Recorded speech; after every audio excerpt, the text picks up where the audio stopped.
guys, welcome to another beautiful sunny day here on another farm. My name is Efom Hine and you are welcome to Efom TV. So today we are on the Kaswa Nyenyano Road at a place that they call Policeman Junction, and here we've constructed a 1,000 capacity greenhouse, and we are just fixing the complete overhead irrigation system powered by an electric motor. And I just wanted to touch on a few things that I believe each one of us can take a huge advantage of if we have that knowledge. So you see, on this farm there's also aside the greenhouse system, there's also the trench system. And I know recently there has been the fuss about, which is the best housing system for snails, whether greenhouse, whether the trench system, whatever that you want to use. But truly, whether the greenhouse system or the trench system, what makes your snail farm succeed is the management. So you can do a greenhouse system. Even if you don't manage it well, you will not earn or you will not reap considerable results. You can do the trench system. If you don't manage it well, you will still not reap the results. So for me, the valuable lesson that you have to learn as a snail farmer is that no matter the type of housing system that you are using, what makes it successful is how you care for the snails, how you feed them, how you control the environment of the snails, how you take care of their soil, how you treat them. So these are the things that makes a successful snail farm. But if you want to do a commercial snail farm, that is when there's no argument when it comes to the snail greenhouse system. So if you want to do the trench system, if you are stocking 200 snails, maybe 500 snails, you can try using the trench system. But if you want to stock 2,000 snails, 5,000 snails at a time, then the trench system is a little bit challenged in terms of the size of land that you would even need and the resources that will go in. Now, if you want to build enough trenches to be able to hold, imagine 5,000 snails, at the end of the day, I can assure you that the cost might even be more than the snail greenhouse. But that is, arguable in a lot of sense that people may argue. But here at Efom Hine Farms, we do the greenhouse system. We can also do the trench system, but we see a lot of advantages when you use the greenhouse system. So that's what we are going to use on this farm, as you can see. But today, I want us to touch on the real business side of snail farming. So snail farming as a commercial business, and that's what I want us to look at. Look, if you really want to see the benefits or the advantages or the huge opportunities in snail farming, you have to look at the value chain, the various other ways that you can use snails, and that is how, or the only way, you can really appreciate the business side of snail farming. So for instance, when you take one snail, there are various parts of the snail that you can sell for money. Traditionally, especially when you come to Ghana and most parts of Africa, snails are sold as a whole. So snails, live snails in the shell, sold. The person comes to buy it, goes to their house, and then takes them out to cook their food or whatever. But we are shifting towards the value chain, the commercial side of snail farming, where very soon you will not get snails to buy in a whole or live snails to buy, unless you are going to stock them or you are going to breed them. But if it is only for consumption, snails will be chopped and packaged and put in shelves or dried. And that is where we are moving towards. So if you take one snail, the snail farmer is going to take out the meat that he's going to use for his that is going to package and then sell as frozen or as dried. That is one side, the meat. Number two, as soon as you take out the meat, you have the shell. Now, the shell of the snail is also very rich in calcium, which can be dried, grinded into powder, and mixed with animal feed.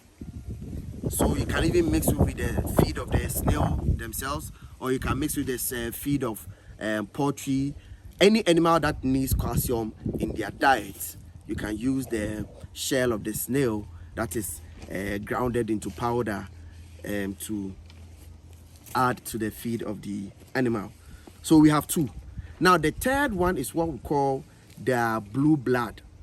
The blue blood of the snail. And at this point, maybe you are wondering why the snail has blue blood. And that's because, you know, just as in humans we have the hemoglobin, or the hemoglobin that carries oxygen to various parts of the body, in snails they also have hemocyanin. Now what the hemocyanin does is that it also carries oxygen to other parts of the snails, just that in the humans the hemoglobin has a molecule that is the iron molecule, but in the snails the hemocyanin has the copper molecule, and the copper molecule is able to, you know, imitate all colors except the blue color, and that is why it takes the blue color as the snails. And it's not only snails that has blue color, there are other, you know, crustaceans. Some crustaceans have blue color, some squids, and some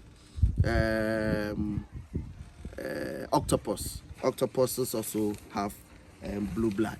And so the blue blood of the snail is also very sought after in the pharmaceuticals company. So most companies, it has a lot of you know, anti-hypertensive effects or benefits, and so the pharmaceuticals company are in search of this blue blood of the snail. So if you can get a liter or just 1 milliliter of the blue blood, that's a lot of money.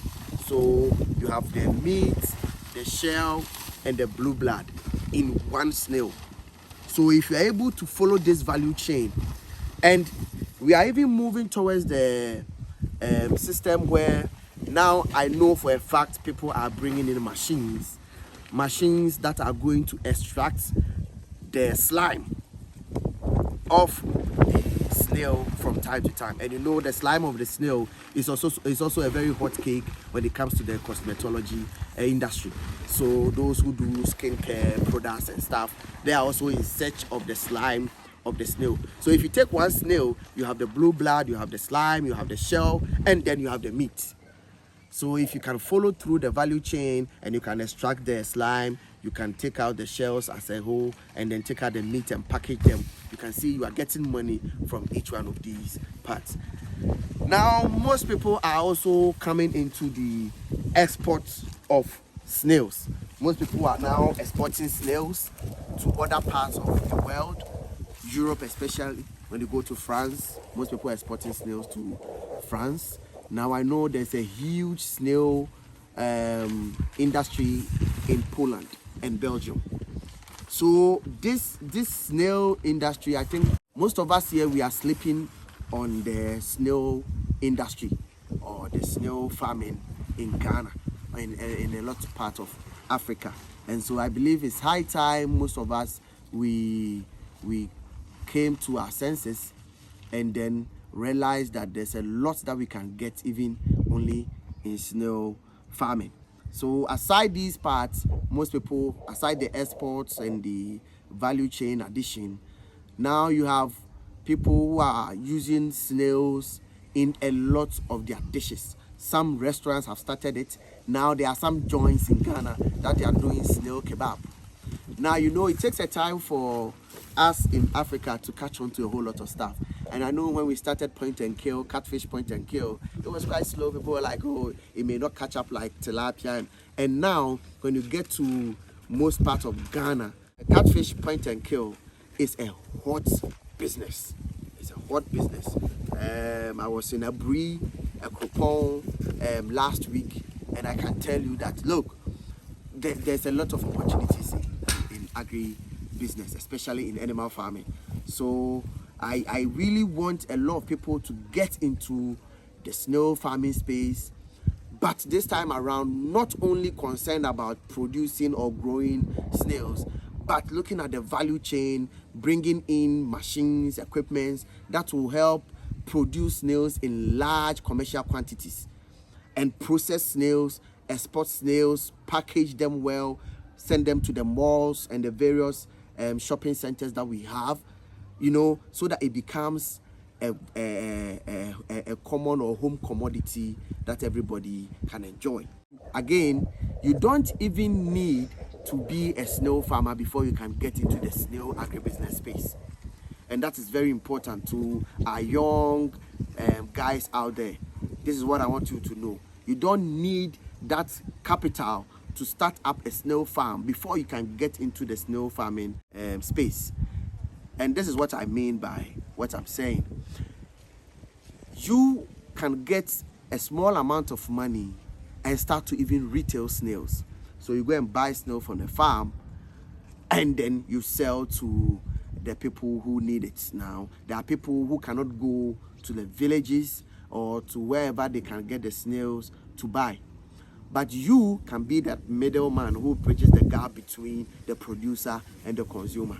And there is where you make your money. You can even do a lot of research, get into contact with some of the people outside Ghana who need snails, and then be a supplier or an exporter of snails for them. So there are lots and lots of opportunities and avenues for Ghanaian youth, for the African youth to explore. You don't need to sleep on these opportunities. So on this farm, we intend to combine the use of the trench system and the greenhouse system to achieve maximum results. And this is how we are going to do it. In the greenhouse system, when the snails start laying, there is a good chance that most of the snails in the greenhouse are not going to lay their eggs well a little bit under the soil. You see, some of the snails become lazy, if I want to put it that way, and then they lay on the surface of the soil. Such eggs most likely do not hatch very well, and we want to obtain maximum productivity or an efficient system.